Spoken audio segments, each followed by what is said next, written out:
Hello guys. तो guys कैसे हो आप सब? अरे मैं याद हूँ ना या भूल गए? तेरे जैसे मनुष्य बुढ़े को कोई भूल कैसे सकता है, पहले ये बता मेरे को। Yes I know tau is a very very very, अरे क्या बोलते हैं आगे, इंगेलिंग पर्सन। हाँ अबे वो इंटेलिजेंट होता है। देख तेरे को जो करना कर ले, लेकिन मेरी अंग्रेजी नहीं सुधार। मनुष्य बुढ़ा कहीं का। अब बेटे गाना गाऊं? मेरे मना करने से तू रुकने वाला है क्या? गा। बचपन तो गया, जवानी भी गई, अब तो मुझको गुटखा बेचने दो। बचपन से मैंने बिमल ही है खाया, अब तो कोई मेरे को शांति से गुटखा खाने दो। Leave me alone to sell gutkha again. क्या आदमी है? अरे टाउ का तो चूना कट गया। अरे क्या कहना चाहता है तू? मेरा चूना कट गया मतलब? अबे मैं वो शब्द बोल नहीं सकता, लेकिन चूने से रिलेटेड ही कुछ कटा है तेरा। हम जा रहे हैं यहाँ से, हमारी कोई इज्जत नहीं है। निकल, कोई जरूरत नहीं हिंदुस्तान को तेरी। पहली फुर्सत में भवरे निकल।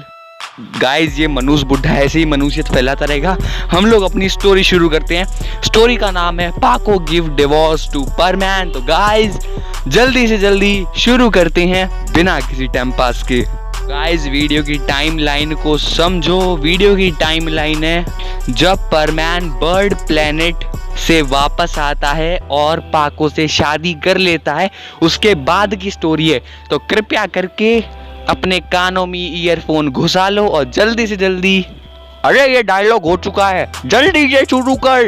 गाइस हम लोग देखते हैं कि एक दिन परमैन अपनी परमैन ड्यूटी कर रहा होता है और उस टाइम पर उसे पता चलता है कि पास के ही शहर में एक पेट्रोल का टैंकर लीक हो गया और पूरे सड़क पे पेट्रोल ही पेट्रोल हो गया है। वहां पर कोई हादसा हो इससे पहले परमैन सोचता है कि मुझे वहां पर जाना होगा। उसके बाद पाको को भी ये सब पता चल जाता है और पाको बोलती है कि मैं भी चलूंगी। उसके बाद हम लोग देखते हैं कि परमैन और पाको जल्दी से जल्दी वहां पर पहुंच जाते हैं और वहां पर पहुंचते ही वो लोग देखते हैं कि उस टैंकर का जितना भी पेट्रोल था वो सभी जगह फैल गया था।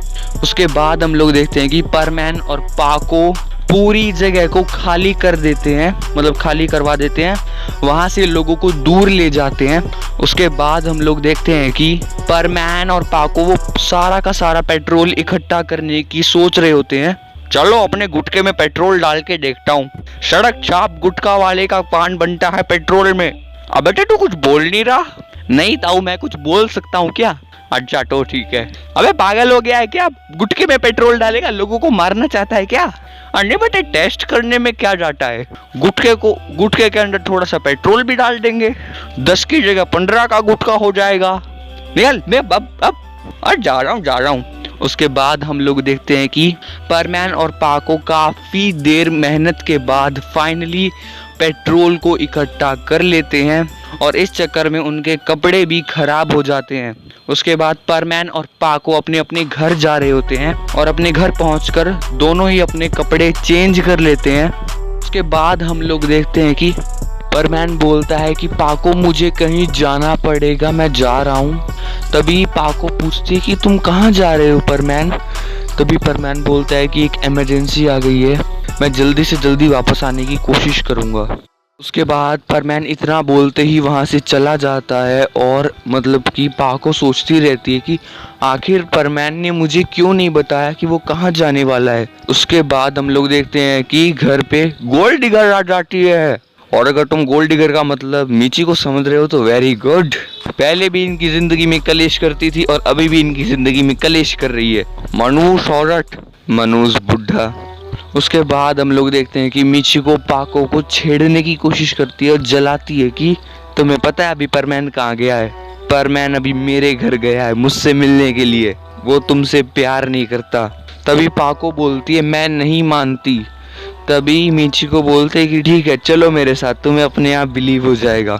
उसके बाद गोल्ड डिगर मीची को मतलब कि पाको के साथ चली जाती है और हम लोग देखते हैं कि परमैन भागा भागा मीचिको के घर जाता है और मीचिको के घर का दरवाजा नॉक करने लगता है और काफी हड़बड़ाहट में होता है। परमैन बोलता है कि मीचिको जल्दी से जल्दी दरवाजा खोलो, मीचिको जल्दी से दरवाजा खोलो, लेकिन कोई रिस्पॉन्स नहीं आता। तो परमैन दरवाजा ही तोड़ देता है और अंदर चला जाता है। तभी मिचिको पाको से बोलती है कि वो मेरा सच्चा दोस्त है, वो मुझसे मिले बिना रह ही नहीं पाता है। देखो अगर मैंने दरवाजा नहीं खोला तो दरवाजा तोड़ के अंदर चला गया। और सुनो पाको, परमैन सिर्फ और सिर्फ मुझसे ही प्यार करता है। उसके बाद हम लोग देखते हैं कि पाको रोते हुए वहां से चली जाती है और अपने घर जाकर अपने आंसू पोंछने लगती है। तभी वहां पर परमैन आता है। जैसे ही पाको परमैन को देखती है, पाको बोलती है कि तुम कहाँ पर गए थे। तभी परमैन बोलता है कि मैं उसके बाद पाको बोलती है तुम मिचिको के घर गए थे ना। तभी परमैन बोलता है कि मेरी बात सुनो पाको। उसके बाद पाको बोलती है मुझे और कुछ नहीं सुनना है। उसके बाद पाको परमैन से बोलना बंद कर देती है, मतलब कि जैसे इग्नोर बोलते हैं ना, वो करना शुरू कर देती है और बोलती है कि तुम्हें जो करना है वो करो परमैन, मैं तुम्हें कभी नहीं रोकूंगी। और अपने आंसू पोंछते हुए वो वहां से चली जाती है। तभी हम लोग देखते हैं कि परमैन बोलता है शिट, उस मिचिको ने पाको को सब कुछ बता दिया। उसके बाद हम लोग देखते हैं कि पाको ये बात भी सुन लेती है, जिसके बाद पाको अपना रोना कंट्रोल नहीं कर पा रही होती है और पाको जोर जोर से रोने लगती है। परमैन उसे शांत कराने की कोशिश करता है, लेकिन पाको अपने आप को एक कमरे के अंदर बंद कर लेती है। हम लोग देखते हैं कि पाको उस कमरे के अंदर 10 घंटे तक रहती है, लेकिन परमैन दरवाजा तोड़कर उसे बाहर निकालने नहीं आया। शाम को हम लोग देखते हैं कि पाको परमैन के पास आती है और बोलती है कि मुझे तुमसे डिवोर्स चाहिए। तभी परमैन बोलता है कि पाको मेरी बात समझने की कोशिश करो, जो तुम समझ रही हो वो कुछ नहीं है। तभी पाको बोलती है अभी सोचने समझने को कुछ भी नहीं बचा है, मुझे तुमसे डिवोर्स चाहिए तो चाहिए। ये लो डिवोर्स पेपर, मैंने साइन कर दिए, तुम भी कल तक कर देना और कल हम कोर्ट जाएंगे, ठीक है। मैं तुम्हारे साथ अब और नहीं रह सकती, इस बात को समझ लो परमैन, ठीक है। उसके बाद हम लोग देखते हैं कि परमैन काफ़ी ज़्यादा उदास हो जाता है और वो अपने घर से बाहर चला जाता है। जैसे वो हवा में उड़ रहा होता है वो बोलता है कि अच्छा, तो मिचिको का प्लान मुझे अब समझ में आया, उसने ही पाको को भड़काया है। हम लोग देखते हैं कि पाको और परमैन दोनों ही तरफ रो रहे होते हैं, क्योंकि एक बहुत ही बड़ी मिसअंडरस्टैंडिंग गोल्ड डिगर ने खड़ी कर दी थी। अगले दिन हम लोग देखते हैं कि पाको और परमैन दोनों कोर्ट जाते हैं और पाको अपने लॉयर को भी बुला लेती है, लेकिन परमैन अपने लॉयर को बुलाना भूल जाता है। कोर्ट बोलती है कि ये एक अहम मीटिंग है, आज हम लोग इस बात पर डिस्कस करेंगे कि परमैन और पाको का डिवोर्स होगा या नहीं। तो उसके बाद हम लोग देखते हैं कि जज बोलता है कि हाँ, तो पाको आपके लॉयर कहाँ पर हैं। तो पाको के लॉयर सामने आ जाते हैं। उसके बाद जज पूछते हैं कि परमैन आपके लॉयर कहाँ पर हैं। तो उसके बाद हम लोग देखते हैं कि परमैन बोलता है कि मेरे पास कोई लॉयर नहीं है। उसके बाद पाको का लॉयर बोलने लगता है कि देखिए जज, इनके पास तो लॉयर भी नहीं है, तो ये क्या केस लड़ेंगे हमसे। तभी पीछे से आवाज़ आती है कि मैं लड़ूंगी इनकी तरफ से, और वो और कोई नहीं गांको होती है। गांको बड़ी होकर एक लॉयर बन जाती है। असल में उसने लॉ की पढ़ाई की हुई थी, इसीलिए वो परमैन का केस लड़ने के लिए आ जाती है। उसके बाद सवाल जवाब शुरू हो जाते हैं। उसके बाद हम लोग देखते हैं कि पाको का लॉयर परमैन से पूछता है कि हाँ, तो परमैन उस दिन आप बिना बताए पाको को कहाँ पर गए थे। तभी परमैन बोलता है कि मेरे को कॉल आया था और मैं, तभी लॉयर बोलता है कि नहीं, आपको सीधा सीधा जवाब दीजिए कहाँ गए थे। उसके बाद परमैन बोलता है मैं मिचिको के घर गया था, लेकिन जैसे ही परमैन लेकिन बोलता है, लॉयर बोलता है कि चुप। उसके बाद हम लोग देखते हैं कि परमैन बोलता है अबे मेरी बात तो सुन। तभी हम लोग देखते हैं कि लॉयर बोलता है कि देखिए आप मुझसे बदतमीजी नहीं कर सकते हैं। उसके बाद लॉयर बोलता है कि देखिए ये मिचिको के घर गए थे, ये शादीशुदा है फिर भी, और दरवाज़ा तोड़ के अंदर गए थे, मुझे ये भी पता है।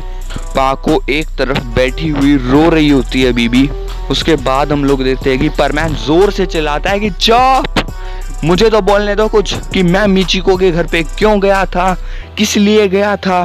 पर नहीं, यहाँ पर तो अपना ही वो चल रहा है। उसके बाद जज बोलते हैं कि आपको जो कुछ बोलना है आप विटनेस बॉक्स में आके बोलिए। उसके बाद परमैन विटनेस बॉक्स में आके बोलता है कि देखिए जज साहब, मेरे को मिचिको का कॉल आया था, उसने बोला था कि उसके घर पे कुछ गुंडे घुस गए हैं, उसने मुझे जल्दी आने को बोला, इसीलिए मैंने बोला कि ठीक है मैं आ रहा हूँ। उसके बाद मैं सीधा मिचिको के घर के लिए निकला। रास्ते में पाको मुझसे पूछ रही थी कि परमैन तुम कहाँ पर जा रहे हो। अब मैं इसे बताऊंगा कि मैं मिचिको के घर जा रहा हूँ उसकी हेल्प करने, तो इसका मूड वैसे ख़राब हो जाता। और ऊपर से हम लोग इतना थक हार के आए थे, हम दूसरे शहर से तेल साफ करके आए थे, इतना थक गए थे हम। तो मैं इसे और टेंशन देना नहीं चाहता था, इसीलिए सीधा चला गया। और जब मैंने अंदर से कुछ आवाज़ें आती हुई सुनी तो मैं सीधा दरवाज़ा तोड़कर अंदर चला गया। जैसे ही अंदर गया मैंने देखा कि एक टेप रिकॉर्डिंग में मतलब कि कुछ आवाज़ें रिकॉर्ड थी, वो चल रही थी, जिसमें कुछ गुंडे एक लड़की को पकड़ रहे हैं। तो इसलिए मैंने उसके घर का दरवाज़ा तोड़ दिया। और जब मैं अंदर पहुंचा तो अंदर कोई था ही नहीं, तो दूसरे गेट से मैं सीधा वहां से बाहर निकल गया और सीधा अपने घर पहुंच गया, जहां पर ये मोहतरमा तो शुरू हो गई कि तुम मुझसे प्यार नहीं करते, तुम मुझसे ये नहीं करते। अरे अबे तेरे को टेंशन ना हो इसीलिए तो सीधा बिना बताए गया था। और जहाँ तक कि तुम मुझे छोड़ने वाली, पहली बात तो ये कि रात को मैंने उन डिवोर्स पेपर को फाड़ दिया था, तो डिवोर्स पेपर बनने में भी बहुत टाइम लगेगा। उसके बाद गांग को बोलती है कि देखिए माय लॉर्ड, ये सीधा सीधा मिचिको की साजिश थी परमैन और पाको को अलग करने की। उसके बाद हम लोग देखते हैं कि पाको को मिचिको के ऊपर इतना ज़्यादा गुस्सा आ रहा होता है और वो पाको सोचने लगती है कि मैं कितनी बड़ी बेवकूफ़ हूँ कि मैं इस मतलब कि मिचिको की बातों में आ गई। मैं कैसे भूल गई कि ये बचपन में मुझे और परमैन को अलग करने की साजिशें करती रहती थी और अब ये इतना गिर जाएगी, मैंने कभी नहीं सोचा था। उसके बाद हम लोग देखते हैं कि कोर्ट रूम में सन्नाटा हो जाता है। उसके बाद मिचिको बोलते हैं कि परमैन तुम्हारे पास कोई प्रूफ है क्या। उसके बाद परमैन बोलता है कि हाँ मेरे पास प्रूफ है। असल में जो परमैन के पास उस टाइम पे परमैन सेट है ना, उस पे एक कैमरा भी लगा हुआ है ऊपर। उसके बाद हम लोग देखते हैं कि परमैन उस कैमरा से डिस्प्ले करता है सामने वाली दीवार पे जब उसने मिचिको के घर का दरवाज़ा तोड़ा था। सब कुछ साफ साफ दिखाई देता है कि जैसे ही दरवाज़ा टूटता है अंदर काफ़ी सारी चीज़ें बिखरी हुई हैं और एक टेप रिकॉर्डिंग से आवाज़ आ रही है, जिसके बाद परमैन उसे बंद करके दूसरी दरवाजे से निकल जाता है। उसके बाद परमैन बोलता है कि देखिए मैं इनोसेंट हूँ, इस मिचिको ने मुझे फंसाने की कोशिश की है। उसके बाद हम लोग देखते हैं कि कोर्ट रूम बोलता है कि इस गवाह के और इस सबूत के बेसिस पे मैं ये कहना चाहूँगा कि परमैन और पाको के बीच में लड़ाई करवाने और इन दोनों के बीच में मिसअंडरस्टैंडिंग क्रिएट करने की वजह से ये अदालत मिचिको को 3 महीने की जेल सुनाती है और 10,000 रुपये का जुर्माना भरना पड़ेगा। उसके बाद हम लोग देखते हैं कि कोर्ट रूम बंद हो जाता है। उसके बाद परमैन की आंखों में भी आंसू होते हैं और पाको की आंखों में भी आंसू होते हैं और दोनों एक दूसरे के नज़दीक जा रहे होते हैं। और परमैन पूछता है कि चलोगी मेरे साथ। तभी पाको बोलती है कि हाँ चलूँगी। उसके बाद परमैन पाको का हाथ पकड़ता है बीच कोर्ट रूम में ही और उसका हाथ पकड़ के वहाँ से जाने लगता है और वो वाला सीन भाई साहब बहुत ही गदर होता है। उसके बाद हम लोग देखते हैं कि परमैन और पाको एक साथ बैठे हुए होते हैं अकेले में। तभी परमैन की आंखों से आंसू निकलते और बोलते हैं कि तुम्हें मुझ पर इतना भरोसा नहीं है पाको कि मैं तुम्हें कभी भी चीट नहीं करूँगा। तभी पाको बोलते हैं कि मुझे तुम पर पूरा बिलीव है, लेकिन उस टाइम पर मिचिको ने मेरे कान भर दिए थे। उसने मुझे बोला था कि यही होगा, जिसकी वजह से मैं काफ़ी ज़्यादा डर गई थी परमैन। तभी परमैन बोलता है कि कोई बात नहीं, अब मिचिको को 3 महीने की जेल हो गई है, उसे कुछ तो समझ में आएगा ना। तो हम लोग देखते हैं कि अगले ही दिन और वो पर आती है। तभी पाको को वॉमिटिंग होनी शुरू हो जाती है। पाको जोर से चिल्लाती है परमैन, तो परमैन फुल स्पीड से नीचे आता है, बोलता है कि क्या हुआ पाको। तभी हम लोग देखते हैं कि पाको लेटी हुई है और वो काफ़ी सारी वॉमिटिंग कर चुकी है। उसके बाद हम लोग देखते हैं कि परमैन काफ़ी ज़्यादा डर जाता है और बोलता है कि पाको ये क्या हो गया तुम्हें।